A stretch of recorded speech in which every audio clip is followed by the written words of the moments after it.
a lot of the young people I meet feel like they are influential because they are doing something that they can see the difference. Like that's real. That's not just an idea. So it's very empowering. And I guess with empowerment comes influence. Welcome to another episode of Chief Influencer. I'm your host, Anthony Shop, co-founder of Social Driver. Let's face it, Washington is the center of influence in the US and arguably in the world. Chief Influencer features leaders who have figured out how to break through in today's fragmented and fast-changing environment. Social Driver teamed up with the Communications Board and the George Washington University College of Professional Studies to recognize these incredible leaders as chief influencers and highlight how they inspire and influence others. I am thrilled to introduce today's guest and my friend, Lidia Soto-Harmon. As president and CEO of the Student Conservation Association, Lidia leads the nation's largest provider of hands-on environmental conservation programs for youth and young adults, last year engaging more than 2,000 participants and nearly 1 million hours of service across parks, cultural landmarks, and urban green spaces. Now, before we dive in, here are a few things I think that you should know about today's guest. Number one, Lidia is a trailblazing leader with deep roots in youth empowerment and access. Over her 19-year tenure at Girl Scouts Nation's capital, including 13 years as CEO, Lidia expanded membership to one of the largest councils in the country, elevated outdoor programming, and launched inclusive initiatives like the Encuentro de Chicas Latinas and the DC STEP Showcase. Number two, she's a national conservation strategist shaping access and opportunity. Since joining the Student Conservation Association in April 2023, Lidia has steered innovative programs such as Urban Green, which brings paid green job opportunities to youth and cities, and is expanding service into national parks, urban spaces, and historic preservation projects. I like that it's paid jobs for youth because we know so many times we ask youth to do things for free. And number three, she leads with insight, grounded in public service and higher education.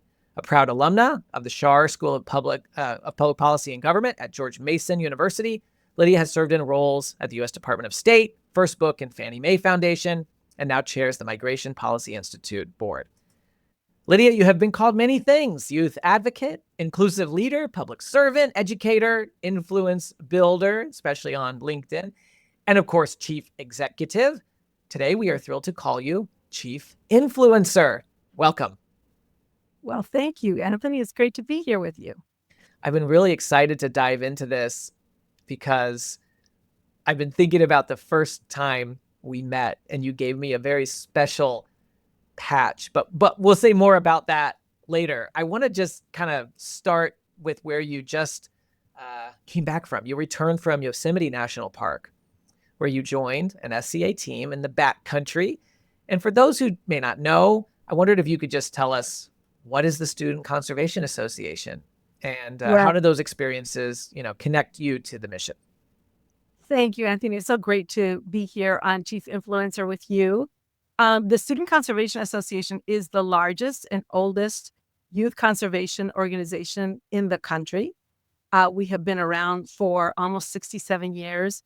And as you said in your intro, it's all about how do we put young people, youth and young adults, to do service to the land. And we do that in all 50 states, including Guam and Puerto Rico. We do it by making sure that young people have an opportunity to get paid for doing important work that helps to give everybody an opportunity to recreate in these lands, to preserve them for the future, and in the meantime to learn,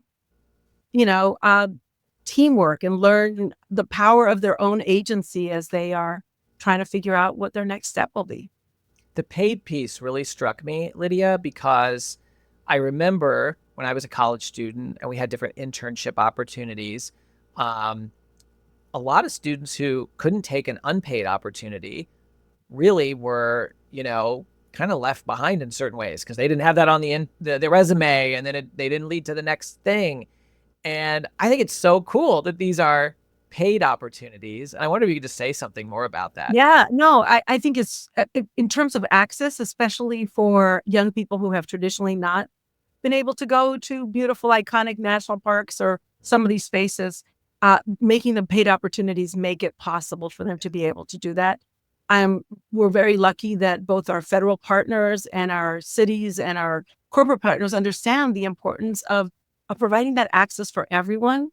You're absolutely right, Anthony. Like growing up, unpaid internships was really the way that it went. And so if you had to help pay for your college education through summer employment, you were shut out of an opportunity that could be life changing, could bring you to understand that actually biology is something you love. So yeah, I'm very proud that SCA is providing that for young people. Well, I love that you do that. I can remember I had one summer where I had a paid job because I needed that, but then I took an unpaid internship at a TV station, but I had to pay a lot to park, and their park I had to pay them to do the internship. So this is, really an important way that you're kind of bringing the two parts of the mission together, the young people and the conservation. And I know you've led national organizations before, but what drew you to SCA and what impact do you hope to make in this role? So I think in many ways, the Student Conservation Association is kind of a blend of sort of what I personally believe in, which is youth development. I believe in young people. I believe that they are not just the future, but they are here. They are the present. And so it was the perfect blend of doing something that I believe in with something that I really care about on a personal level. In the Girl Scouts, I was reminded by the headhunter that actually the Girl Scouts do a lot of outdoor education, because at one point I was like, conservation, I don't know if that's in my portfolio. And the headhunter said to me, Lydia, you run 8 camps. It's one of the 4 pillars of the girl. You can claim it. And I was like, oh, yes, I can claim this. So I think the blend of those two things really made it an exciting opportunity.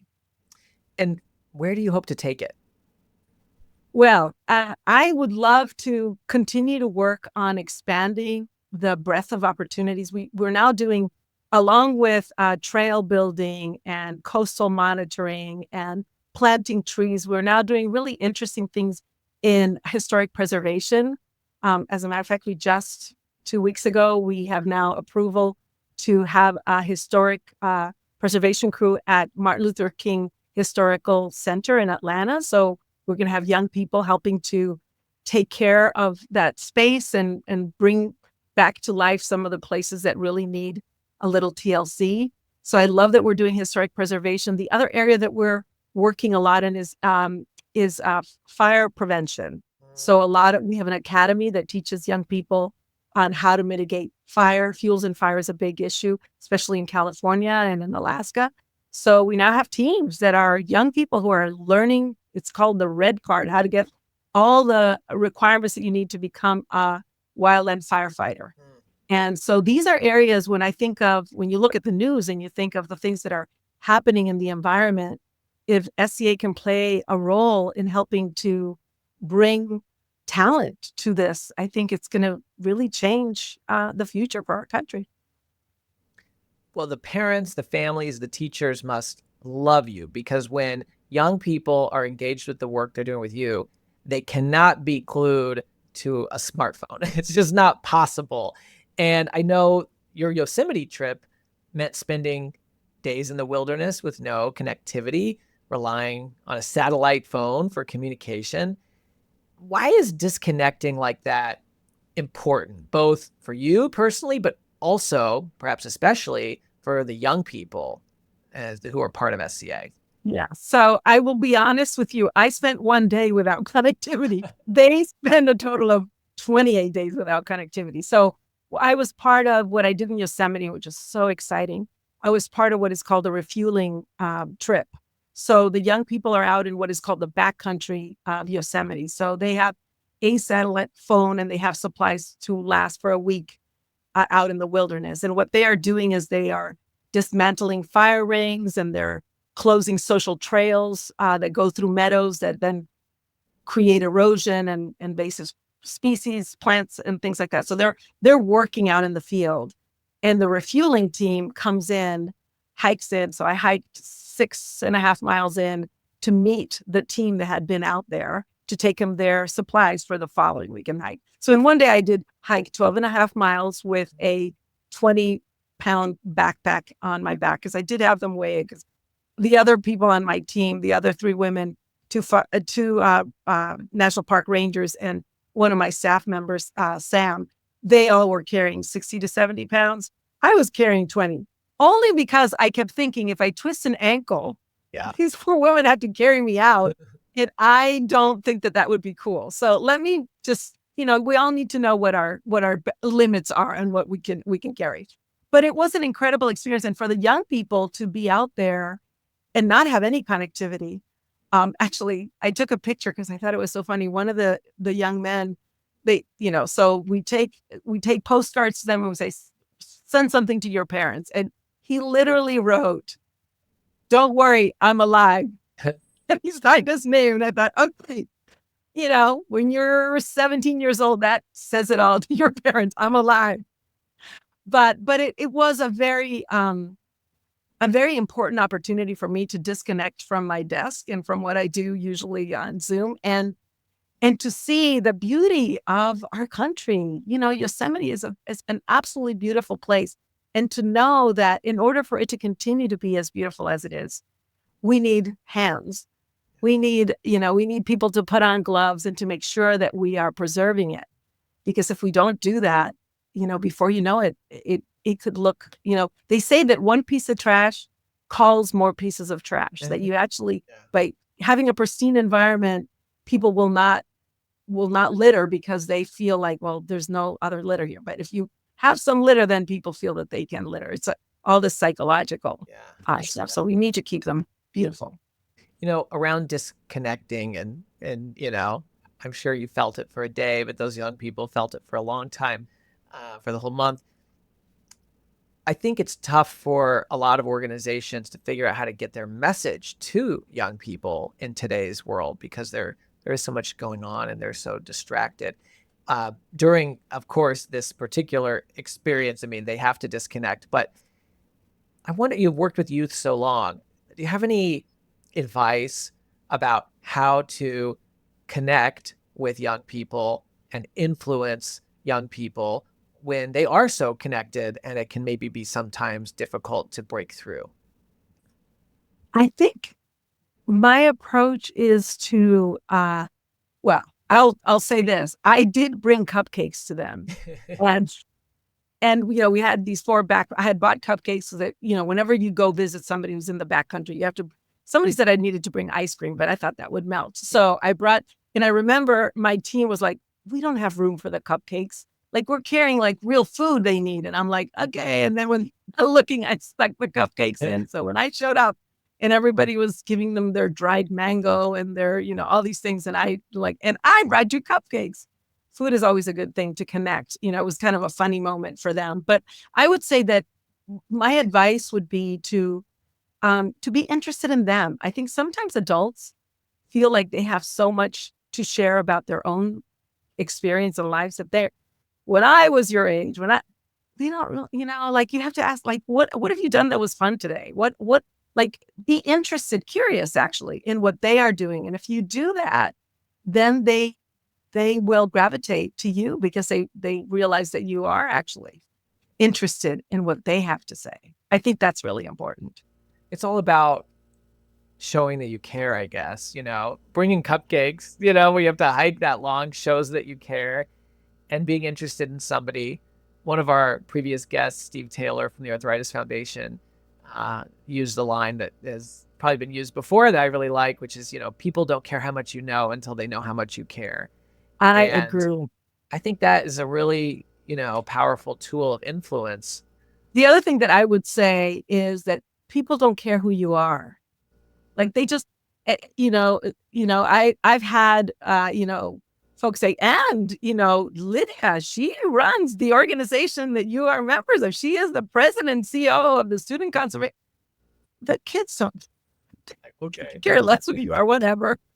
I'm still going to have to go back and continue my planting and doing what I'm doing. So I think anybody that goes into those environments and thinks that they're going to care that you are anybody, they don't really care. They just want to know, are you interested in what they're doing? Are you funny? Are you engaging? If you are those things, then they will have a great conversation with you. You're that cool woman who brought the cupcakes. on her back. Well, but they do get my patch, so Yeah. then they yeah. Well, okay, that's what I want to turn to is so when we met, we had a meeting together, and you took a selfie of us afterward. You were the Girl Scouts leader at the time, and then you gave me the selfie with my CEO patch, which you had given to many people. And I thought that was so fun and so cool. It was so memorable. And then, of course, the selfie that you took ended up on social media, and I shared it. Like, so it was kind of cool. Like, we don't always document a meeting in that way. Right. But it brought just a lot of energy and enthusiasm. It definitely said you care, right? Like it was like, oh, let's, memorialize this moment and show people that we connected. And I think we did it in front of the logo in our office at Social Driver, which was kind of fun. So you pioneered that selfie with my CEO patch, and then you've adapted that concept further for SCA. But I wonder if you could take us back to the creation of that idea, where it came from, and then talk about how that kind of approachable leadership has helped you connect with people of all kinds. Well, it's interesting. So as you had mentioned, I was with the Girl Scouts for a very long time, and I loved it. And I was trying to find a way that I could connect with young girls. And in Girl Scout land, the patch is like currency, because they wear it on their vests or their sashes. So having a patch, when you get a patch as a young Girl Scout, you love it. And so the idea, and I love taking selfies. I mean, I did the other day, look, and I think I am not kidding you, Anthony. It's embarrassing to say, but I might have about 20,000 selfies on my phone. It's a little embarrassing. But so I thought that connecting the idea of something that they really wanted to get with something that would connect me to them would be important. What I found, though, interestingly enough, is that the adults wanted it too. The troop leaders wanted it. The people I was meeting. So I was like, okay, we can't just give out patches to the young girls. We have to give it to everybody that we meet, because everybody wants to have a patch. So so when I came to SCA, I was giving out the Girl Scout patch, which my team said, we love the Girl Scouts, and we're glad that you came from the Girl Scouts, but we want you to do something that is you. And so we designed a new patch, and actually I have it here. Oh, nice. And yeah, so it says "Saving the Planet con Corazon," and the reason it says "con Corazon" is because the selfie is a heart, because I do believe that leading with your heart is very important. It's part of who I am. But what I did with this one, because the kids are older, so it's 14 to 28, is I added a QR code, which is my LinkedIn account. And so I basically am telling young people when I give them the patch, and they go, oh, QR code. Everybody has a cell phone, so they're easy to find me, right? But then they can link with me on LinkedIn, and then they can follow me, or they can write to me, or we can then have an interaction that we would not have otherwise if it had been just just a patch without that. So now I have this new patch, and I love it. And con corazon, it's an important component too, to make sure that it's real. Like I am Cuban American, and and Spanish is my first language, so I feel like it's important to put it's about how do you take who you are and connect it to what you're doing, and making sure that those two things feel really comfortable and feel very much like who you are. Do you get very many connections from the young people on LinkedIn? Oh, yes, I do. Yeah. Well, I also tell them that if they link with me now that I've met them, if they need a recommendation, I'm happy to help them with a recommendation. So they go, oh, you mean you would write a recommendation for me? It's like, yeah, well, there's some requirements. Yeah. They have to send me their resume. They have to tell me, all that kind of stuff. But I do that. That's great. Not as much as you would think. I think people, it's hard to do that, but I do every once in a while. It's like, remember you met me, we were hiking Acadia National Park, and I now need a recommendation because I'm applying to a school. And I'm like, of course, let's do this. And sometimes they will send me the selfie that I took with them to remind me who they were. Oh, so that's kind of cool. interesting. Talking about social media, has working closely with young people helped you sharpen your own use of social media? Because you're very active, which is one thing I love about how you sort of spread your message authentically, on LinkedIn and elsewhere. I'd love to know what you've learned from the next generation that has improved your own use of social media. Well, I think we want to be perfect. We want like all the clips to be perfect, to like curate it really well. That doesn't feel authentic right now. I think I think people want to see it being real. So I think being a little more, not trying to get it exactly right, but if it comes from the heart, it's good. So I've learned from young people. Like I was just editing a little piece, and I was asking one of the leaders, why do you want to lead a group of young people? And so, and then she answers the question, and the clip, and the young person that was helping me, I said, well, we need to put something on the front so people know. It's like, no, no, no, that's how this works. Like it should start with your question and how they were. Like I think in almost like PowerPoint format, like it has to have a title page, and then it has to have. No, that's not how this works. It's like you get them in right away. And that's something that young people have taught me, that you have to just be a little more immediate, I think, is the other thing. Yeah. When I go on LinkedIn and people, are sharing, 2 months ago, I went, Yeah. so what happened for the last 2 months? Right? People want to know, like, I'm here in Yosemite. Yeah. I just met this crew and I just hiked 12.5 miles today.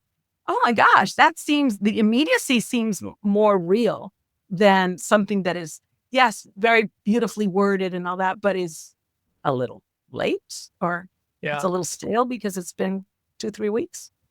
And it sounds like with young people, and this is maybe something that, they have over adults, is they don't hold back. If they think, no, you need to do that differently, like they'll just tell you, right?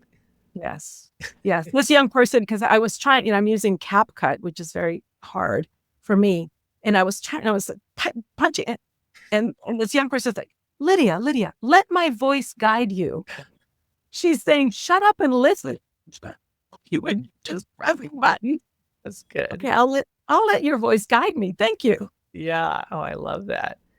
We talked about Yosemite, obviously. I mean, you seem like, from what I see, you're very hands-on, whether it's learning to cold start a chainsaw in Alaska, or hauling soil in Acadia, or your hiking gear into Yosemite, like you described. Why do you think it's important for you, especially working with young people, but I think this is probably something any leader could learn from, to engage, directly in the work rather than just leading from your office? It inspires me, right? Like part of my job, any good nonprofit CEO, is telling the story and raising funds for the mission. And so having experiences, first person experiences, do that for me. Because I have in my, I remember Angel, who climbed Acadia with me, carrying 25 pounds of dirt, not 5 like I did. I remember knowing those young people around the country inspires me to work even harder, because I know that the work is real. It's not just, when you say, oh my goodness, 1 million hours of conservation service in 1 year, that is a lot. There's a lot. But unless you touch it, unless you see how it actually happens, it's not, I can't tell that story authentically unless I've lived it. I think that is a really big part of it. And then the other thing, I think it's also interesting to think that if we are, one of my favorite TV shows is Undercover Boss, because I always find that it's so interesting that these bosses have like no idea what's really going on in the companies. And so they have to like dress up to go find out I need to connect with my team members, my staff that is working in the field. So I see what their issues are and how I can help them better. And you don't do that by setting up a Zoom call with somebody out in California or Houston or wherever and saying, okay, tell me what's going on with you as I wear mine. You do that when you're sweating at 100 degrees trying to remove invasive species. And it's like, what else should I know? What else is going on? What else do you need? Then they'll tell you the truth. This episode is brought to you by the George Washington University's College of Professional Studies. With in-person and online programs ranging from master's degrees in public relations strategy to certificate programs in digital communications, GW offers more than just the credentials to help working professionals get ahead. It prepares them to be leaders in their field. Check out cps.gwu.edu for more information. And when you mentioned, I guess it was in the bio, the million hours, but then you described some of the things you're doing, the long hike, and I'm just picturing you balancing these cupcakes in your backpack and everything. And then you realize 1 hour is like a lot, because it's not an easy hour. When you just say a million hours, oh wow, that's a lot of hours, but it's like a million really engaged hours that these folks are contributing. And I don't know, it's the story's a little bit richer when you hear about Right. your own firsthand experience being part of it. And I'm sure you feel that too. Yeah. Well, and the connectivity, right? It's also gives you that day that I was without any service for 9 hours, I would say. I realized, like sometimes we get impatient with people who are like, I sent an email, I sent a text, they haven't responded. Like, what's wrong? Why aren't they? Well, sometimes it's not that you're just not wanting to respond, it's that you don't have access to a way to Yeah. respond. I mean, that day I did find out that my family actually does love me very much, because they actually called the police, the Yosemite police on me, because they thought, oh my gosh, she's 4 hours late. Like something must have happened. Everything was fine. But Yeah. we're not used to that not being able to be connected, but Yeah. knowing why that happens as a supervisor, when people say I'm in the field and that's why they're not responding, it makes you understand. Yeah. It really is true. It's not that they're eating a hamburger and not answering. Selfless service. Yeah. That's funny.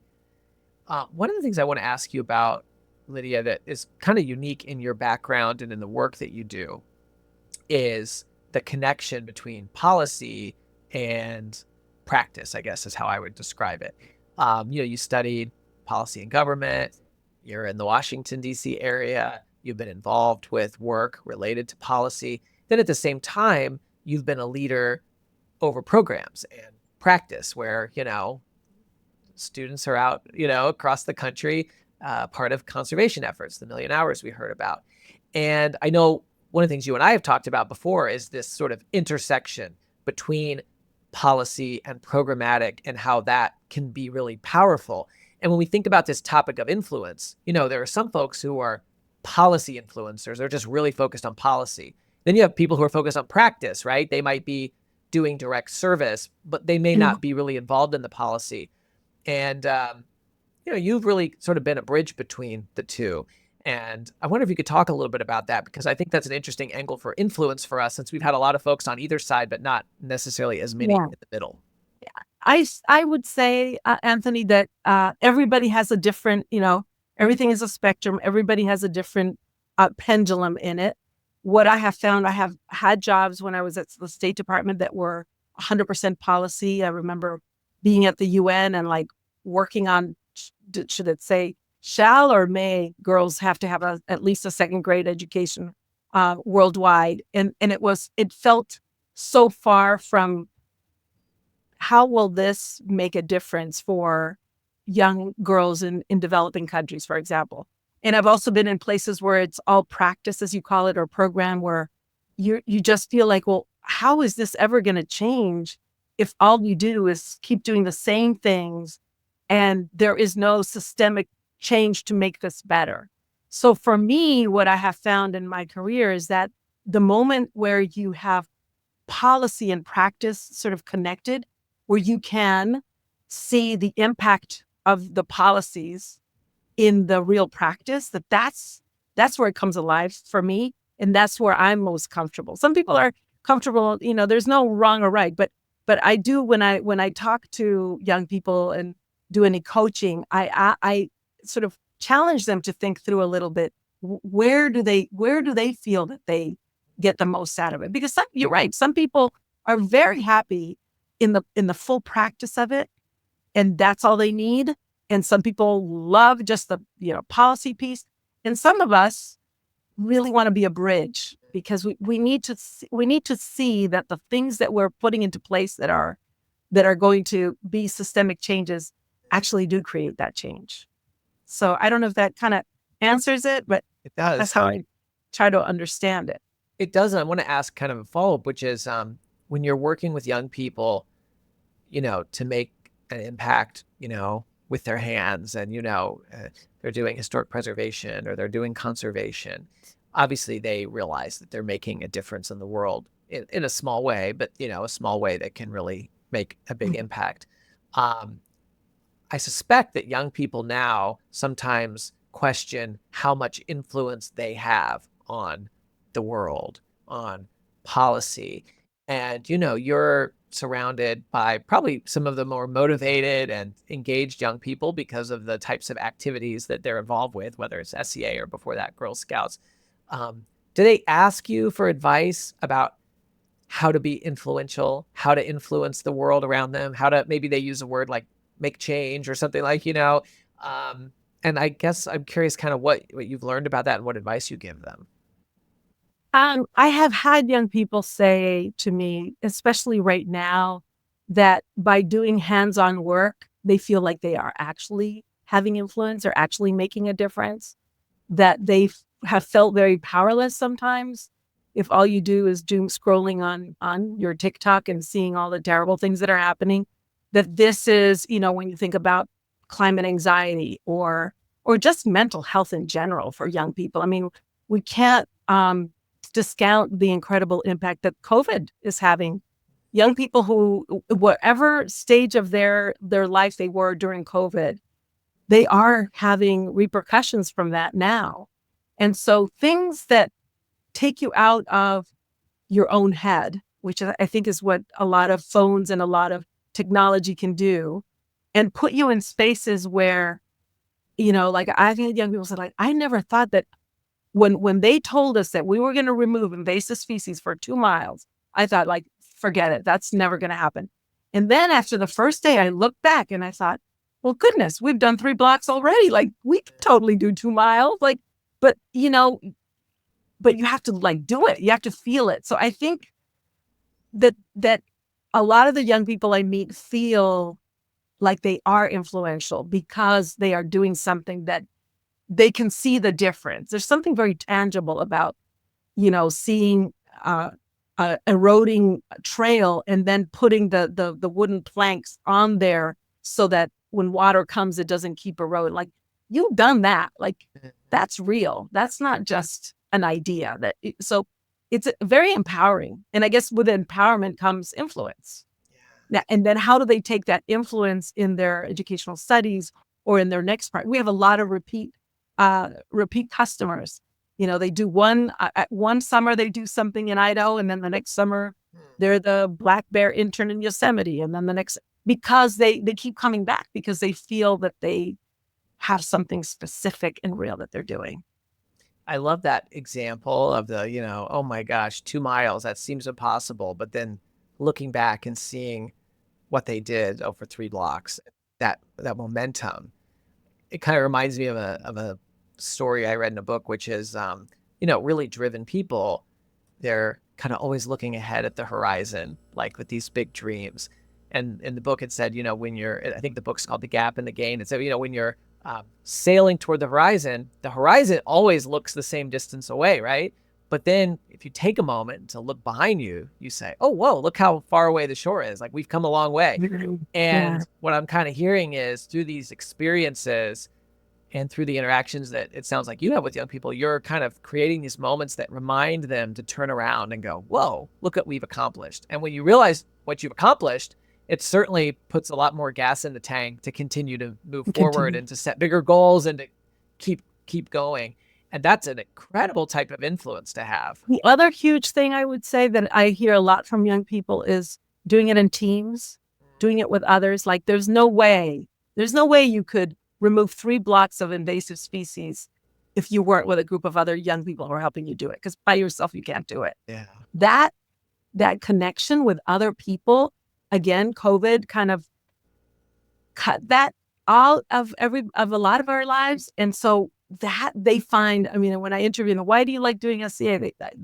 I'm with a like-minded group of people who want to make a difference. Yeah. Like, that whole community and connectivity with each other, with peers. Yeah. Very powerful. I know a lot of people use the word authenticity. What do you think Yeah. when you hear that word? We I talked don't about. know. I think anybody who says that they're very humble, or everybody who says they're very authentic, it gives me pause, because usually if you're humble, you're not saying you're humble. And if you're authentic, you're just being yourself. You shouldn't have to say, authentic. I don't know. It's probably a fine word. I don't use it very often, because I think it just feels a little too, I don't know. It just doesn't feel real to me. Well, it comes up, and I totally get your point on that. I think that the concept of the word, right, is really Yeah. Yeah. good. The Yes. vocabulary itself, sometimes things start to get overused. But when we've talked about it before, you've talked about, just being yourself, Yeah. being Yeah. real. And I think that's something that you get from the selfies that people, that you take and that you share, and just the type of experiences that you share on your social media. It can really be a leadership superpower. And I wonder just how you think about it, and how you think being real has helped you both influence and inspire others. I think being real means that you are genuinely curious about other people, and you want to connect because you're interested in them. And my experience is, when you do that authentically, when you do that for real, good things happen. Because people, young people, all people, they can sense whether the connection is because you want something out of them, or because you really just want to connect. And so my experience is that so many times, Anthony, it's happened to me, especially now in this new role, where I've had, people that I've known from previous lives that see me doing what I'm doing on LinkedIn, and reach out and say, Lidia, I just love what you're doing. Can we have lunch? Can we talk? I want to see, what can I do for you? Because I know that you're doing hard things, and I want to help. And to me, that's where it becomes a superpower, because you're not doing, in Spanish, there's a word called desinteresada, which means that you need to connect with people desinteresada, without an interest in what they can do for you, but just because you want to connect. And I think when you do that, then, if good things happen, great. If then you just connected and nothing happens from, that's okay. There's no loss there, because you just never know which is the connection that is going to bring you a new door that is going to open for you or your organization. When you mentioned those folks who are connected with you, that reach out, we heard that a lot of young people will connect with you on LinkedIn because you have the QR code on the new patch that you created for SCA. Mentorship can be a really powerful way to influence, can't it? Yeah, I think mentorship is important. I have sort of graduated a little bit from that. I think, as a Latina, I think I've been mentored to death by a lot of people. I think we also need sponsorship. I think there's a responsibility for leaders today to be on the lookout for talent, who they are mentoring, and say, wait a minute, this person needs to be in this room, or this person would be great for this job. Because mentoring alone is not going to change executive leadership in our country. It is going to be because people who are in positions of power are going to open doors for others in real ways. And so I really do believe, and I've said it in corporate settings and others, like, we need you, who has the power to sponsor people to come into that same boardroom, instead of saying, well, I have lots of mentors. I mentored young people. And I also believe, Anthony, that as we get older, that our mentors are going to be younger than us. There's so much to learn from younger people. Yeah. Well, like the young people that were telling you how to create content on I know. CapCut or social Let media. my voice guide you. You have my voice guide you. I love that. You referenced your own experience a little bit earlier, and I know you also founded Encuentro de Chicas Latinas to create Right? safe spaces and belonging. Hope I got it right. Yes, you got it right. How has your own experience as a 15-year-old immigrant from Cuba shaped the way that you think about influence, but also about inclusion and representation? Wow. I hope that at this point in my career that I am that person that I wish I had known someone like me at age 15. I think there weren't as many people in these positions, and it was hard. Yeah.